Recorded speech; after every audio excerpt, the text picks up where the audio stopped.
semuanya, tahukah kalian dalam membuat sebuah software ataupun perangkat lunak ternyata nggak tiba-tiba langsung ada aja loh. Nah, jika kita mau coba bikin program, terus gimana dong? Karena nggak tiba-tiba instan ada. Bagaimana nih caranya dan bagaimana langkah-langkah yang tepat dalam membuat sebuah software atau perangkat lunak? Jawabannya adalah dengan cara menganalisa dan mendesain perangkat lunak.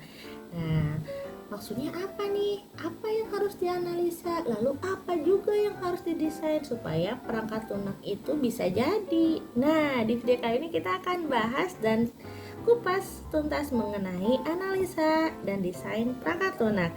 Untuk teman-teman yang sudah tahu, mari kita belajar bersama ya. Dan untuk yang belum tahu, mari kita belajar bersama, kita sharing. Seperti biasa, mari kita belajar beredukasi bersama Mutiara. Nah, ini adalah topik yang akan kita bahas ya, yaitu analisa dan desain perangkat lunak. Silakan disimak bersama-sama. Analisa dan desain perangkat lunak adalah sebuah metode yang digunakan untuk menciptakan atau meng-create dan melakukan pemeliharaan atau maintain sistem informasi yang digunakan dalam bisnis. Tujuan utamanya yaitu adalah meningkatkan sistem organisasi, khususnya penerapan perangkat lunak yang dapat membantu menyelesaikan persoalan bisnis secara mudah dan efisien. Ini menurut Spalsis et al. Di tahun 2001 ya.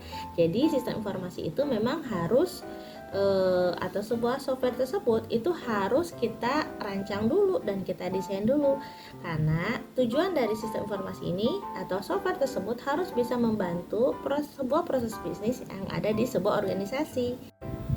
Dan analisa dan desain perangkat lunak ini berdasarkan kepada yang pertama, pemahaman Anda terhadap tujuan, struktur, dan proses organisasi. Dan yang kedua adalah pengetahuan Anda terhadap bagaimana mengeksploitasi teknologi informasi untuk meningkatkan keuntungan organisasi. Nah, sekarang kita anggapannya kita adalah seorang analis sistem ya.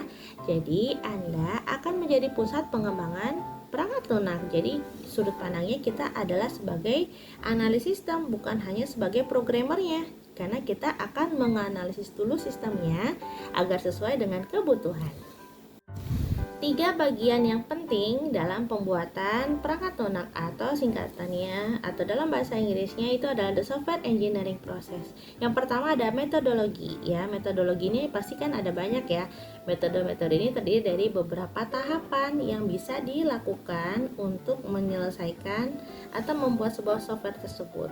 Lalu di sini ada tools. Tools itu adalah kira-kira perangkatnya apa aja nih yang digunakan dalam mengembangkan sebuah sistem informasi tersebut.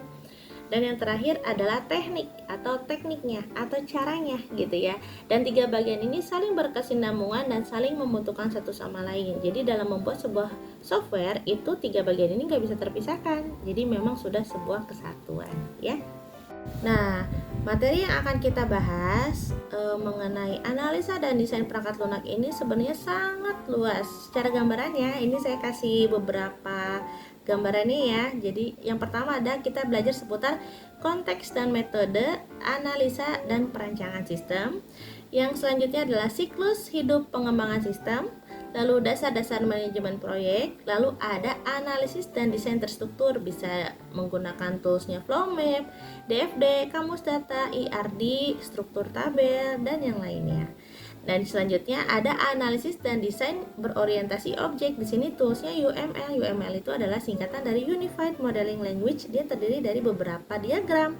Ada use case diagram, ada activity diagram, ada sequence diagram, dan ada class diagram.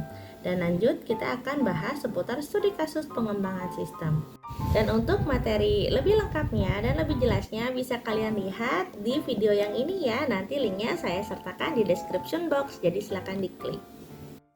Ya, jadi itu adalah bahasan mengenai analisa dan desain perangkat lunak. Jadi kalian bisa lihat video yang tadi supaya informasi yang disajikan lebih dalam, karena kalau di short ini durasinya terbatas. Jadi silakan disimak ya. Terima kasih, sampai jumpa di video-video selanjutnya. Bye bye, salam edukasi.